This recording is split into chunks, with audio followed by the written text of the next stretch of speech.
Hello and welcome back everybody to the Foodbuild factory, where today we're going to take a look at Goliath. That's the guy you can see on screen right now. And as always, I'm going to show you some gameplay in the first half of the video, and in the second half of the video we are going to take a look at the perks, mutations, equipment and everything else.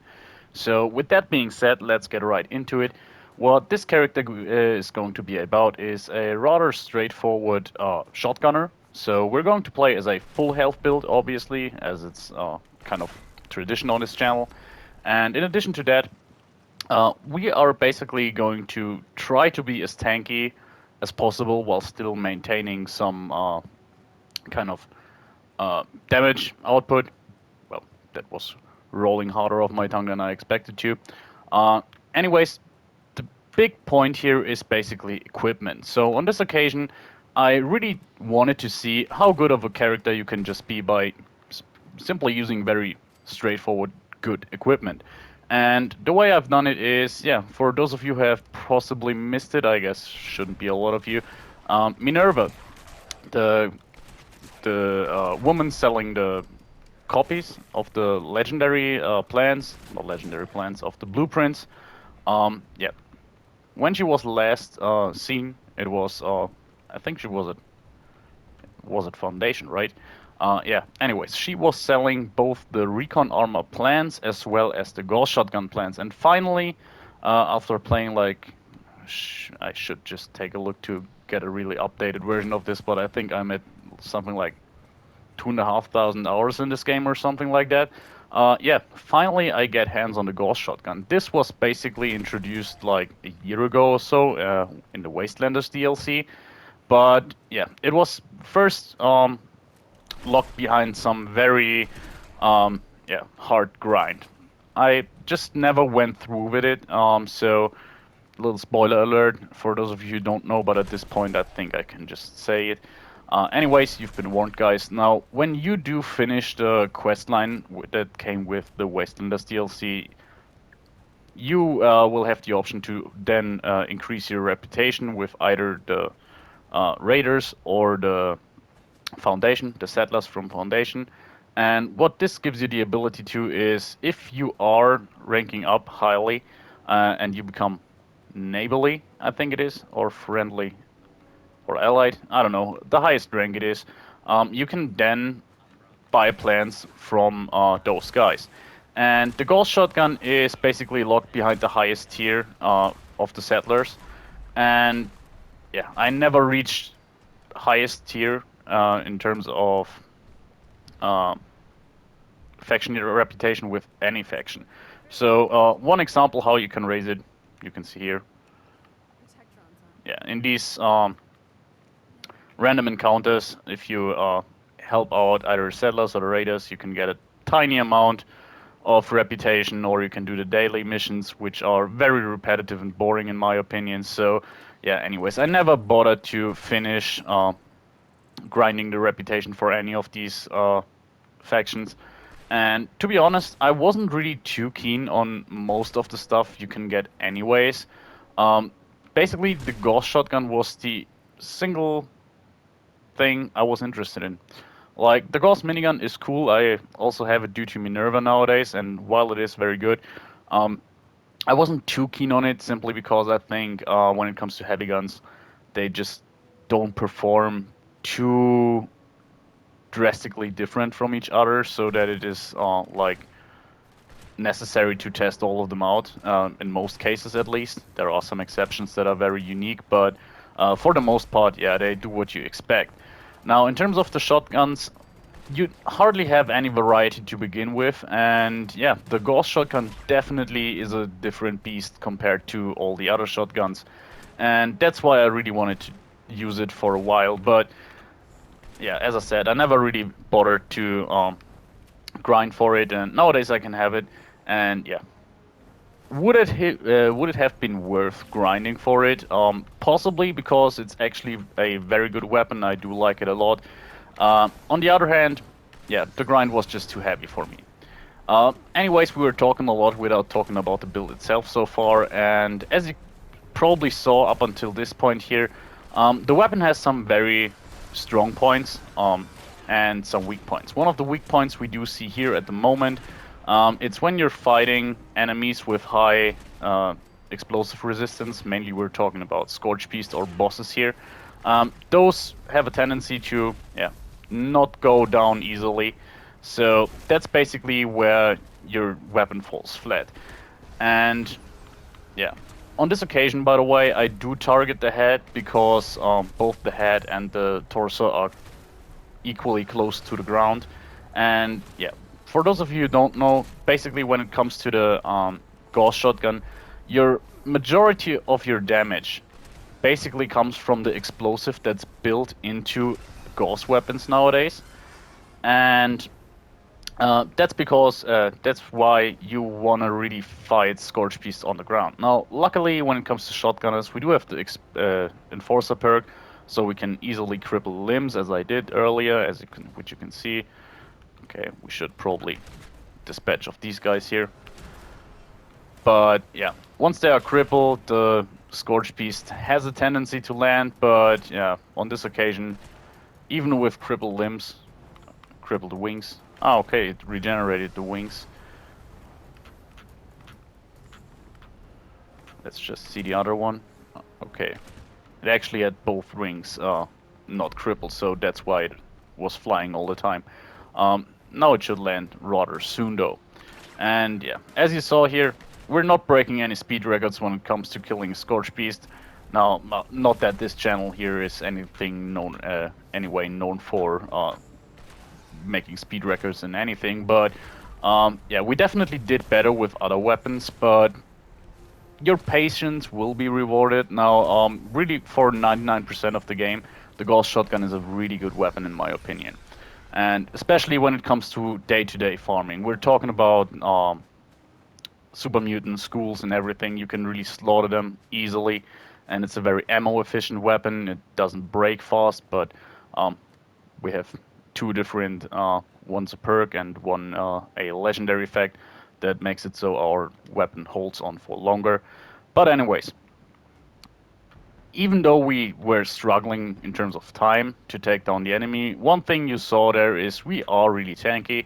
So at no point during the whole fight there we did have any problem whatsoever staying alive. And talking a bit more about the weapon itself, another big oddity is that similar to the Gauss rifle and the Gauss pistol, the Gauss shotgun can be charged. Just hold down the trigger button in order to release more damage. Now, other than with the Gauss rifle and Gauss pistol though, I wouldn't really recommend to do this for most of the time. Now, the thing is, as I said earlier, most of your damage comes from your explosive portion of your weapon. So, for those of you who don't know, ever since Wastelanders, all of the well, we're allies, like, technically. I mean, we're playing as a boss character here, but just because I always kill these guys, I just had to. Sometimes they carry stimpaks, and even though I have like 1,000 of them, I always want them. And yeah, one time I mentioned it, no one had a stimpak. Anyways, back to the topic. Ever since Wastelanders, every Gauss weapon carries an inbuilt explosive effect, which looks different to the standard explosive effect. And in addition to that, it works a little bit different. I'm not sure about the numbers, but it's not exactly the same as the standard explosive effect. However, yeah, you can basically improve the damage output of every single Gauss weapon by using Demo Expert perk. But the thing is, on the shotgun, it works a bit different. You basically get the most damage out of your explosive portion of the damage. Sorry, I'm a bit slow here. I'm up till since basically 4 a.m. Working early shift this week, so sorry if I'm a bit slow or just all over the place with what I'm talking.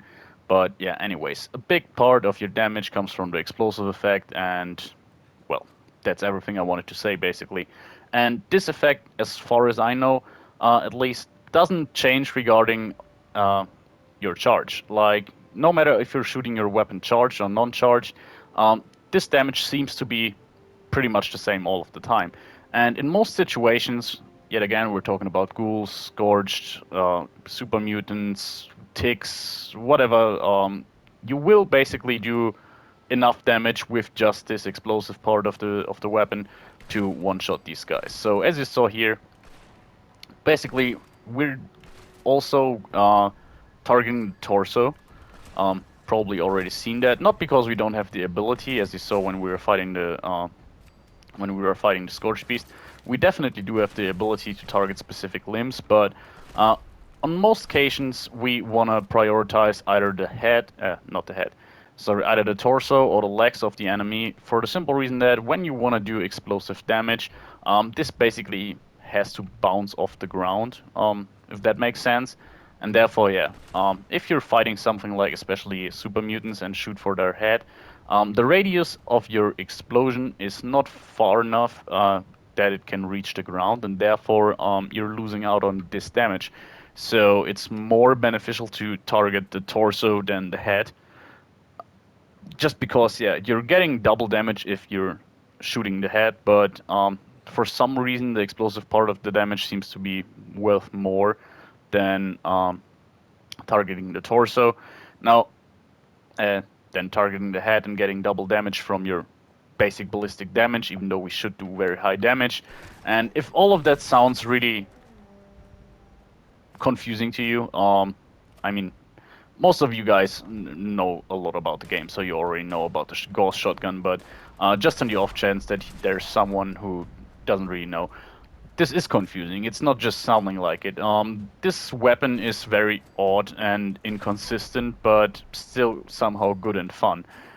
That's the best way I can describe it. And in order to show you what I meant, I'm going to now shoot the head.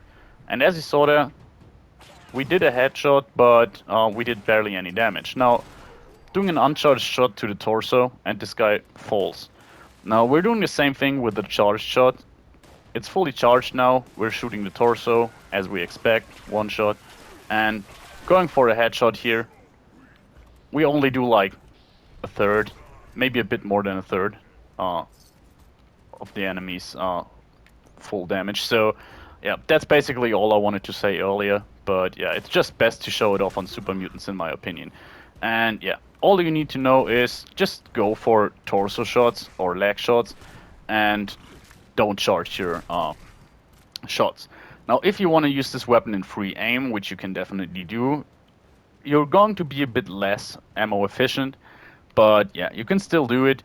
The thing is, in that situation, you want to consider charging your weapon again for some reason. It's really, yeah, I mean, it's my job here, not that it's my job to do this YouTube channel, but doing this YouTube channel, you would suspect me that, yeah, my job is to explain some stuff to you, and on most situations I really want to do that, but on this occasion is my best advice I can give you is use this weapon for yourself, as stupid as it sounds, but tomorrow, like on 2nd of September, Minerva is going to sell the Gauss Shotgun, and again, it's very cheap. When you buy it from her, it's like 750 gold bullion or something. You can buy the weapon with all the modifications that she sells, at least, and I'm not sure. I think there are more. She should be at Crater tomorrow, and yeah, it's really worth a try. The weapon is great. It is a lot of fun. It's basically not. It doesn't feel like a shotgun really. More feels like a very powerful single-shot rifle, semi-automatic one. But yeah, it's oddly a weapon I always wanted to have.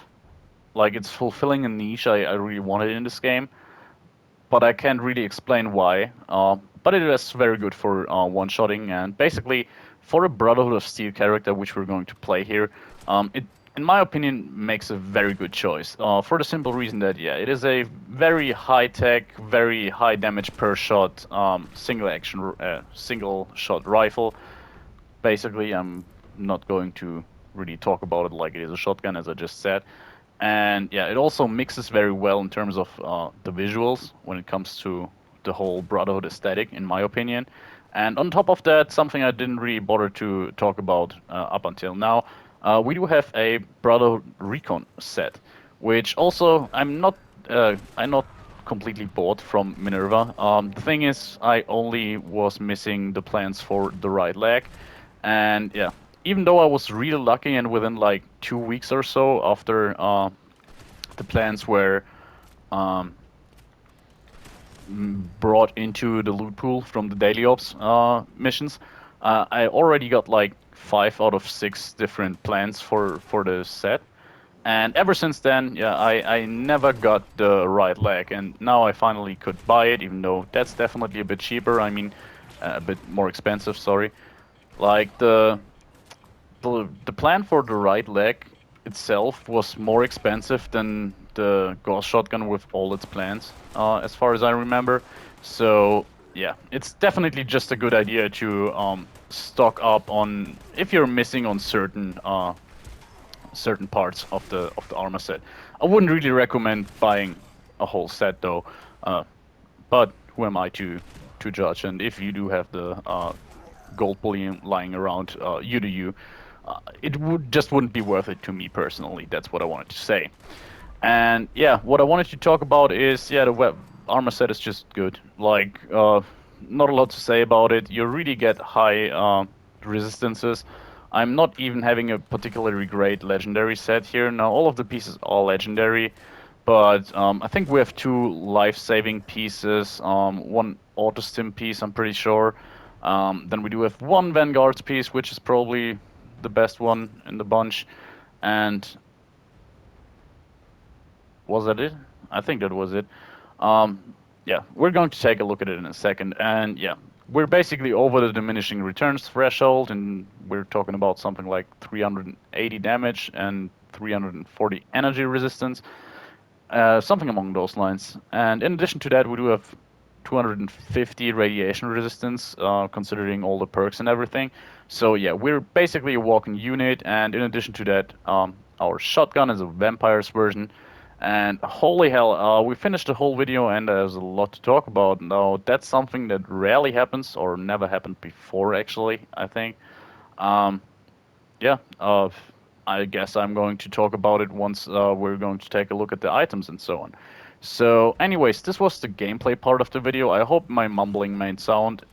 My mumbling made sound, yes, my mumbling made sound. Wow.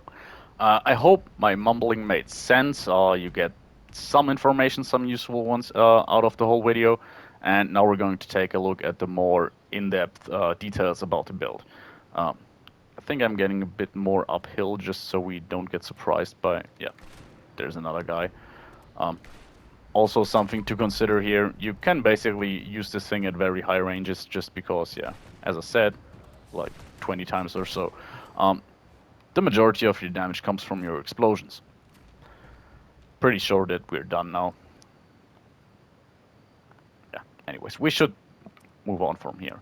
So firstly, let's take a look at our mutations here. We do have a lot, so I know some people don't want to play as a Brotherhood character and use mutations. I once did a build without any mutations, just for that purpose, but it's just something you have to accept in Fallout 76. You're really biting yourself in the arse if you're not using mutations, but anyways.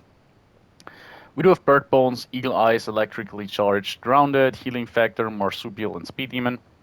So first and foremost, Bird Bones and Eagle Eyes, as you saw during the video, we're using stealth vats a lot. And while we're not particularly built in order to use crits, we're having rather low luck. You will see that in a few minutes. Still, Eagle Eyes does help you out. Extra perception already helps with Vats hit chance, which is very nice. But the extra crit damage is also nice. As you saw there, we were doing like a crit every third or second shot. So we really consistently push crits out.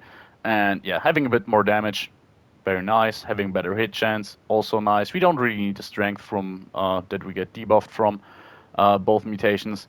And in addition to that, yeah, extra agility means we have more action points to use in VATS. One big drawback of this character here is it's entirely up to my armor at the point, but yeah, we don't have terribly fast AP refresh, so definitely having 2 or 3 powered pieces would really boost the efficiency of this build. But on the other hand, we're tanky enough so that small breaks in the gameplay don't really hurt us too much. Then next on the list here is electrically charged, chance to shock melee attackers, which is not necessary at all here. It just basically does what it says. I think you saw it during the video one or two times. If a dog gets a bite in or something, you have a chance to do this little electric cloud around you and shooting lightning from your body. It's not doing a whole lot of damage. It's basically just a visual thing, in my opinion, that I just like. And then we move on to Grounded, which is a rather nice perk here because um, your armor does have more damage than energy resistance, and this perk here makes it so we're about even. Not exactly even, but pretty close to even when it comes to damage and energy resistance here. And while we would do 50% less damage with energy weapons, this immediately would seem like it would apply to the Gauss Shotgun. I mean, there is an ongoing debate for people who say, is it an energy weapon or not? Matter of fact is, in terms of specification in this game, it is an energy weapon because that's where, when you are crafting it at the workbench, it is listed. It does do ballistic damage though, and I can see both points. Basically, the weapon, what it does is, as far as I understood it, you're electrically, you're basically uh, accelerating ballistic material with high magnetic powers, electromagnetic powers. So it's based on a real thing, but yeah, it's kind of a mixture between energy and ballistic weapon. But basically, what I wanted to say here is that yeah, in terms of classification, it is an energy weapon, but it is not affected by the grounded mutation because the grounded mutation doesn't decrease energy gun damage, but energy damage, if that makes sense. So anyways, it doesn't affect our weapon, and therefore, yeah, we can happily use grounded here without having to worry about our damage output at all, and get 100 extra energy resistance, which is nice. Then we do have healing factor.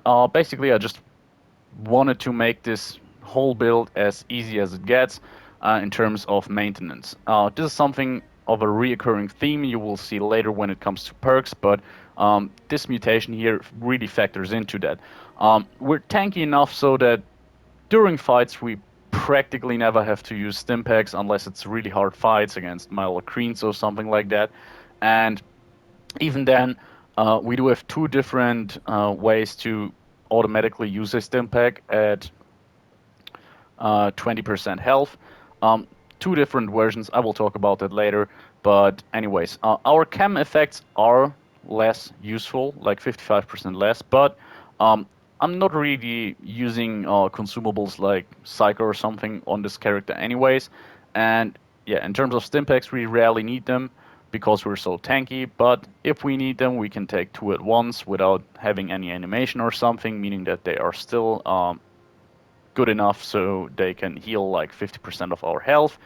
And in addition to that, if we survive a encounter without using a stimpak, which is 99% of the time, at least in my experience here, we do just regenerate health really quickly as soon as we're not in danger or caution anymore. Then we do have Marsupial and Speed Demon, pretty straightforward. On most builds I do have these mutations here. Extra jump height, extra reload speed, extra movement speed. I mean, not a lot to talk about here. We don't really need to keep our hunger and thirst meter high, so the debuff from Speed Demon is basically useless. In terms of intelligence, yeah, debuff hurts a little bit from Marsupial, but on the other side, well, it's just, I think, 5. No, anyways, I don't want to do math now. And yeah, extra more carry weight. So, pretty straightforward. Yeah, I think there's not a lot to talk about Speed Demon and Marsupial here.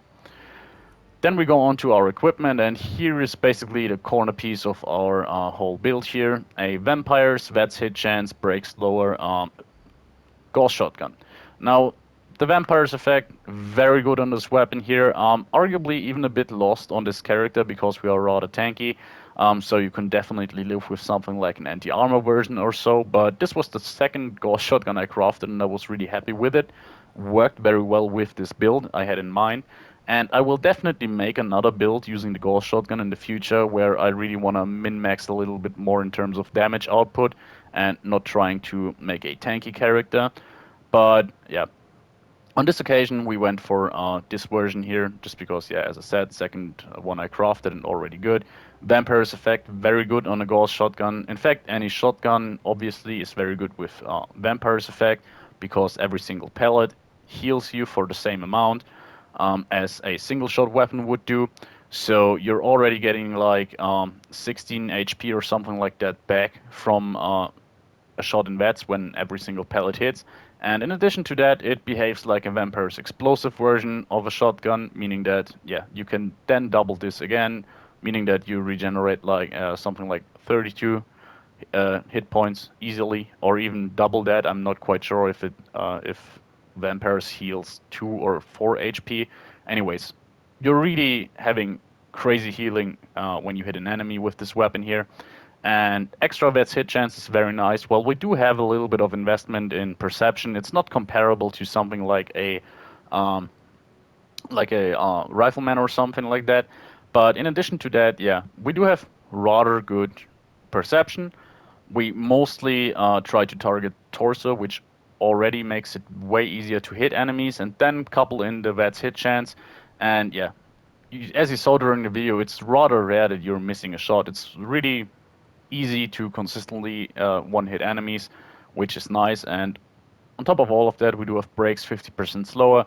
Now, out of all of these effects, this is probably the weakest one, but still not a bad one. Yeah, it fits in rather nicely with what I wanted to go for with this build here, which is a very low maintenance build, meaning not spending a lot of time repairing, crafting, looting, or something like that. So yeah, you can really just keep this thing going for ages. We do have Gunsmith equipped, and in addition to the 50% slower braking effect, yeah. Basically, what you see here is I crafted the weapon in the 100% condition on Monday, or was it even Sunday? I think it was Monday, and now we have Wednesday afternoon. I played like 6 hours or so with this weapon, constantly shooting enemies because I was mainly concerned with leveling and grinding for legendary enemies at the time. So yeah, I basically went through 2.5, 3, even 3,500 shots in all of this time, considering that I regained it from daily ops and so.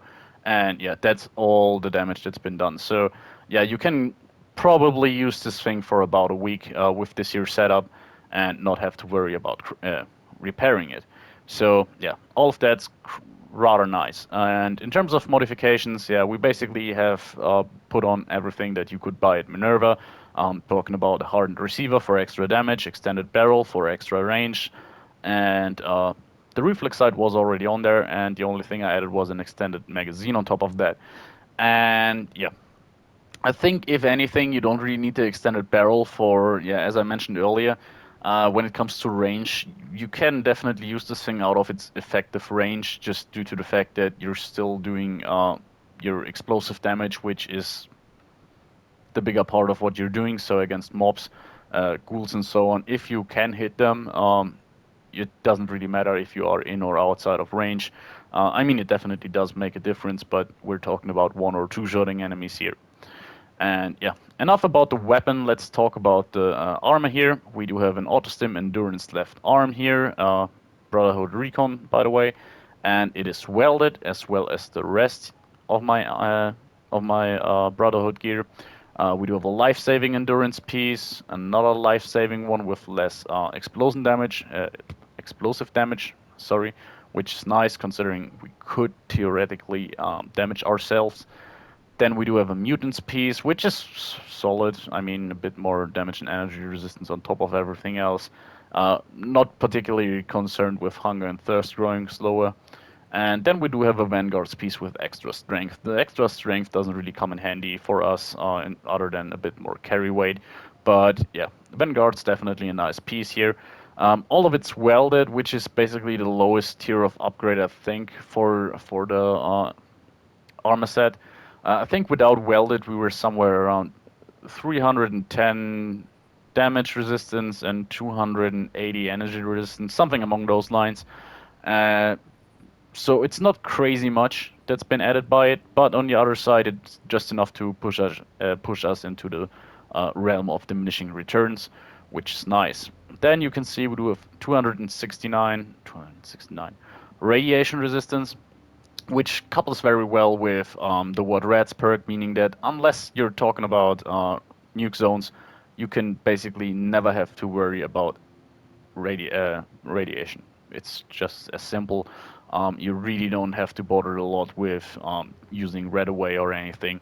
I don't think I have had a single situation where I had more than like 5% of my health irradiated ever since I was playing with this build, so that's definitely something nice, while not crazily powerful. And yeah, Autostim, definitely a nice piece. The life-saving ones are a bit lost here, but at least one has endurance and the other the explosion resistance, so not bad at all. And yeah, let's move on to the perks. So in terms of strength, we are rather low. We do have 9 strength, which is a bit low for a character that's main weapon class lies in strength. But what I did here is Scattershot. This was one of the more important ones here. Faster reload. Not especially interested in the reduced weight, while it is nice. Not necessary here. The reload speed was really the selling point. You have to reload this weapon rather often, and yeah, 30% faster reload is definitely nice. And the rest was spent on rank 2 of each of the shotgunner perks here. Obviously, if you have access to more strength, you could max those out for just a little bit more damage. I just found it wasn't really necessary. Then another thing I wanted to do was using blocker here, just because it's such a good perk. I use it very often, but due to the fact that we're using a vampire's weapon, yeah, we just don't have to worry. Like, we are rather tanky to begin with, so even then, even using an anti-armor shotgun or something, we would probably not have to worry too much about something like blocker. But yeah, especially factoring in that we're using a vampire weapon, yeah, we don't need that perk whatsoever. So there really wasn't a whole lot else to use here. Bandolier isn't affecting our ammo because it's energy ammo, so yeah, rather minimalistic approach when it comes to damage, but it's more than enough in my opinion, and wouldn't really help us in most situations anyway. Where it would come in handy to max out these perks and give us a little bit more damage would be, yeah, fighting against Ghoulish beasts or something like that. But to be honest, I would rather just carry a anti-armor combat shotgun with me for those situations. Then we do have Perception at 8, which is nearly as high as our Strength. For one, we're using 3 points in Skeet Shooter, making our accuracy and spread go up. Not up, our spread go down, so we have less spread and more accuracy. The accuracy is nice. This just means that, yeah, we have a better time shooting in vats, as much as I understand it at least. So yeah, it definitely helps with our wet hit chance even more. And yeah, the spread we're not really too concerned with. As I saw during the video, we are rather rarely using this thing outside of vats, but we can do so, and if we do, this comes in handy. Less spread means more pellets hitting the target, and that means more damage coming in rather easily, and in addition to that, more healing. Then we do have Concentrate Fire at rank 3. Very effective here, meaning that at the latest, I guess, on the third or fourth shot, you usually hit your target. So you can even use this thing outside of range, as I said earlier. You do have enough damage from your explosions to do so, and Concentrated Fire makes sure that you just have to waste like 2 or 3 electromagnetic cartridges to hit your enemy. And lastly, we do have Grenadier. As far as I know, at the moment, it doesn't affect your splash radius from your explosive effect on the weapon. But I heard that it should be fixed with the next patch.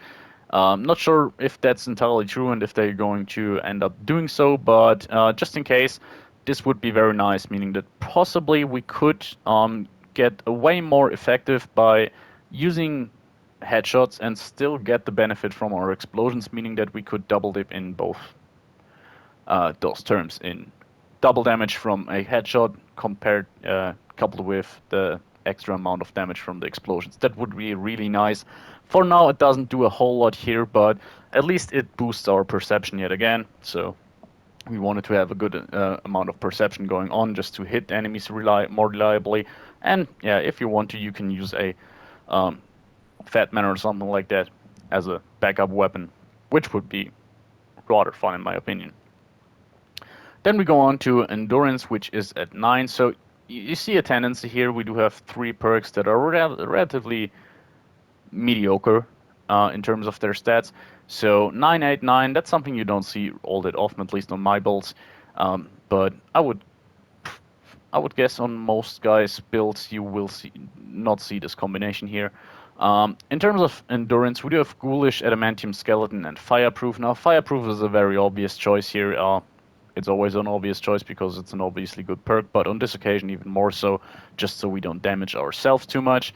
Then we do have Adamantium Skeleton, meaning that in addition to not use Stimpaks in order to heal or anything, we don't have to use Stimpaks in order to heal crippled limbs. Basically, that's it. Um, it wouldn't be terrible to have limbs crippled with this build. I mean, your accuracy would suffer a little bit, but in terms of damage, there shouldn't be anything negative about it. Um, you don't really need to move around quickly with this build just because you're tanky. So, um, yeah, the benefit is really that you just don't have to use Stimpaks. Simple as that. And lastly, we do have Ghoulish here. Use whatever you like. This was just a perk I've thrown in here because I wanted to have a bit more endurance than just 6. And yeah, Ghoulish was the only option for me unless I would have to level up like 3 more times. And there was nothing really I was looking for. But I still think Ghoulish isn't a bad decision here. Even though you're taking rather little radiation damage, you're still getting consistent healing. And there's a minimum amount of healing that you can get from Ghoulish, meaning that, yeah, I think something from 1 to 5 reds per second heal you for pretty much the same amount. And yeah, fighting around a fissure site or something means that even when you're not shooting an enemy, you still get healing, which is nice. Then we do have rank 3 of Tenderizer in Charisma here, so rather straightforward, extra damage on consecutive hits, 10% multiplicative, pretty good perk here. While we still try to one-shot most enemies, and that happens, the situations where we can't one-shot enemies are usually the most difficult ones for us, and where this perk comes in most handy. So even if at most of the times you don't really make use out of Tenderizer, when you do, you really need it. Talking about, yeah, bosses or Scorch Beast. But yet again, if you really want to do stuff like that, fighting bosses or Scorch Beast on a regular basis, and use the Gauss Shotgun, I would just carry a reduced weight anti-armor vats crit combat shotgun, or anti-armor vats crit less vats cost. You can definitely afford to carry weight since you do have scatter shots. So it's really not a problem to carry a backup weapon, and why force yourself through this pain and not just use something better for those limited situations. If you have access to the weapon, that is. But I guess if you have access to a Gauss shotgun, you have also access to a good combat shotgun. Anyways, intelligence is rather high here.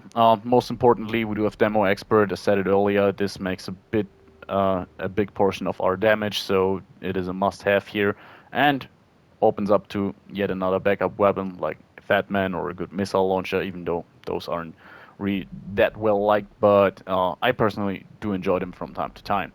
Then we do have batteries included, rather simple perk here. Our ammo is energy ammo, electromagnetic cartridges, and yeah, while they don't weigh a ton, it's easy to stack them up if you're doing daily ops regularly or something like that.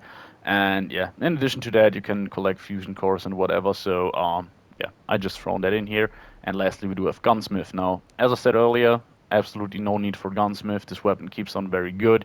But yeah, I just wanted to double down on it and basically only once a week have to repair the weapon. So this is really just a convenience choice.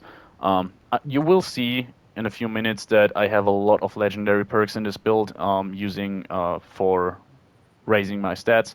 So this here would be 5 perk points you can just spare if you want to and don't have access to so many legendary stats.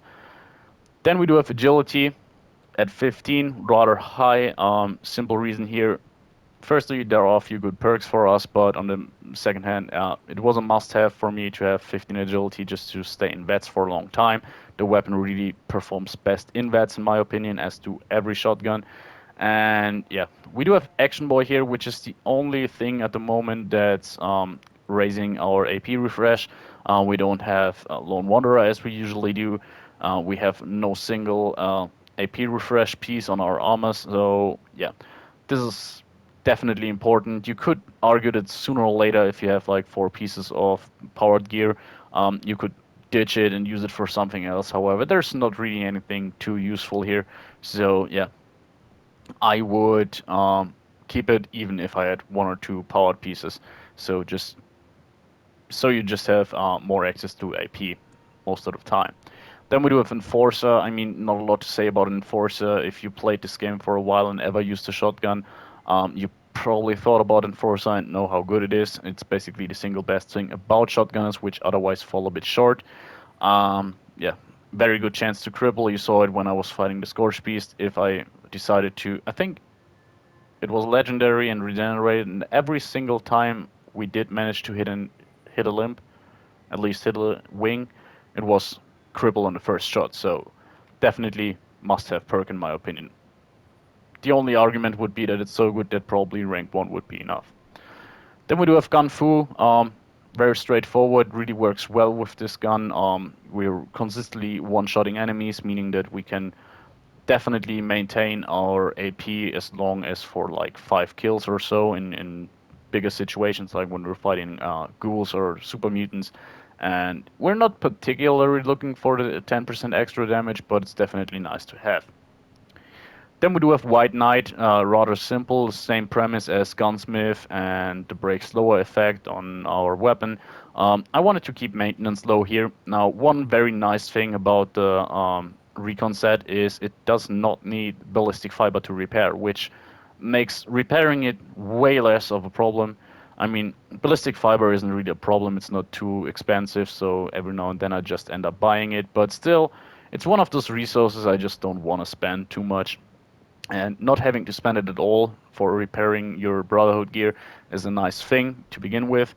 Then, so really, the resources we're looking at in order to repair the set are just basic stuff like asbestos, steel, rubber, and uh,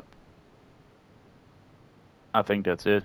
To be honest, um, so really, we're not talking about crazy endgame junk or something. And in addition to that, yeah, reducing that further by White Knight, very nice. Increasing the amount of time you can run without repairing your weapon to begin with is also nice. So yeah, White Knight was definitely a nice choice in my opinion here. And lastly, we do have Adrenaline. What should I say? Very good perk. For a time, I ran with Dodgy to even double down on tankiness, but I felt like I really didn't need the tankiness, and Dodgy was just messing too much with my AP bar since I'm not having the best AP refresh. So, yeah, Adrenaline was the best pick here, extra damage in most situations. So, yeah, we're going to take that. And that leaves us with luck, which is very low for a vet centered build. And as you can see, we even have less perks here for VATS crits than you would expect if you see 11 luck. Now, first out, right off the bat, yeah, Starch Genes, very straightforward perk in every single build, basically. We want to keep our mutations and not get any new ones, so this is just a must-have here. Then we do have a Lucky Break, just to double down on everything I said with White Knight here. This is the one, if you want to go for more damage output, switch this one with criticals, not critical, sadly, better criticals. Bloody Mess could also be a choice, but yeah. What I initially went for here is this combination I'm going to show you real quick. So this is basically my Vats Shotgunner combination that I used before. Four Leaf Clover, better criticals, and Grim Reaper Sprint. Four Leaf Clover is very efficient when it comes to shotguns because every single pellet of the shotgun has this good chance to refill your critical meter instantly, meaning that very often you can refill your whole critical bar with a single shot. Sometimes you need 2 shots, but you rarely don't fill up your critical meter on the third shot. So Four Leaf Clover really, in terms of maxing out your crit potential, is the best option when it comes to shotguns, unless you're running a unyielding build with 33 luck. In that case, yeah, critical savvy maxes it out completely, getting a critical shot on every second shot. But with Four Leaf Clover, you come very close to that, no matter how much luck you have. Four Leaf Clover is enough. So that's why I always use that on shotgunners, most of the time at least. Couple that with better criticals, very straightforward, doing a lot of damage from criticals, boosting that is not a bad idea. And lastly, Grim Reaper Sprint in order to refresh our AP on kills. Not every time, but you have a good chance.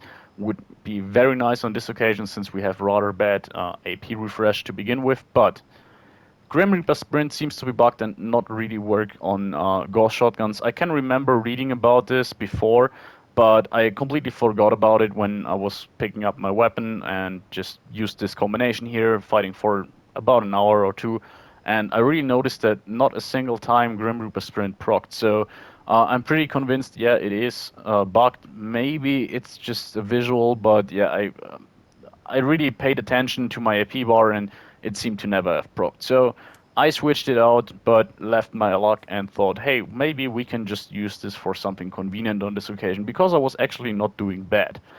So I thought about Lucky Break, just because, as I said, the whole thing with low maintenance, and since the weapon is rather good and doesn't need a whole lot of min-maxing in order to do a good amount of damage, I thought, well, this is the kind of character where I really want to make this kind of build, where it's just, yeah, action-packed and convenient, not spending a lot of time looting stuff, not spending a lot of time at workbenches and so on.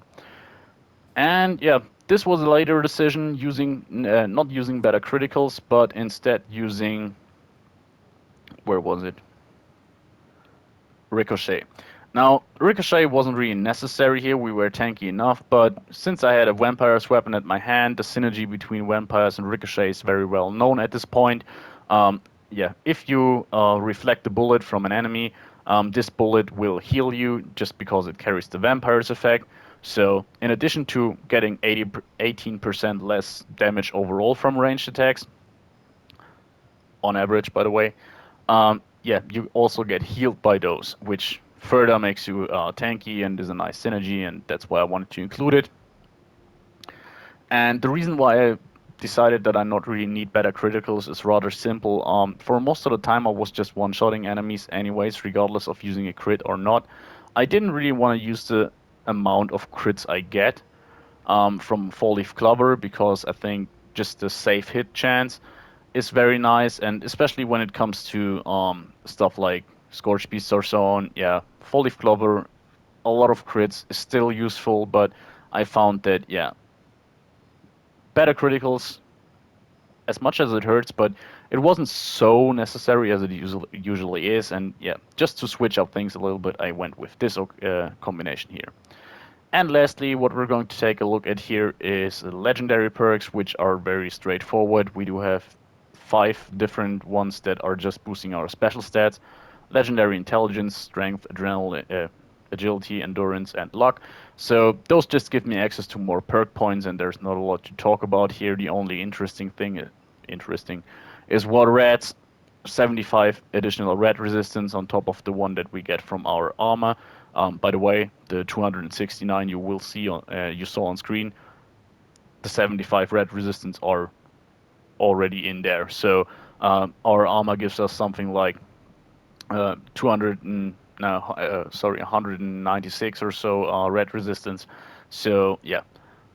In addition to the high rat resistance, we also restore 2 rats per second, and with that high radiation resistance, you rarely get into situations where you have more than 2 rats a second. So yeah, that just makes it so you never have to worry about your radiation. And god damn it, I have a feeling that this is a very long video. Honestly, if someone's still here listening, I'm kind of impressed, and kudos to you. I hope to see you in the next video, and yeah, that's it. See you next time, guys. Bye.